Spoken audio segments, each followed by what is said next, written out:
জুতা সুন্দর, ভালো পারফিউম ইউজ করেন, আপনার বাড়িটা সুন্দর, এগুলো অহংকারের নিদর্শন নয়। অহংকারের নিদর্শন হচ্ছে দুইটা।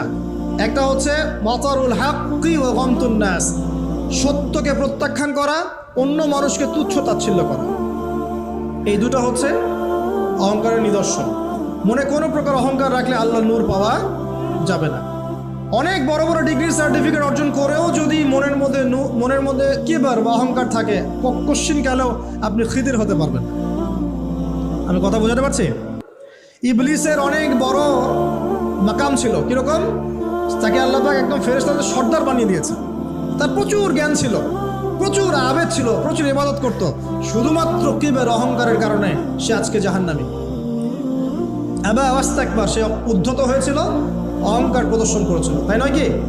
কেন আমি আদমকে সেজদা করবো? খলাকতানি মিন নার, আমাকে সৃষ্টি করেছেন আগুন দিয়ে।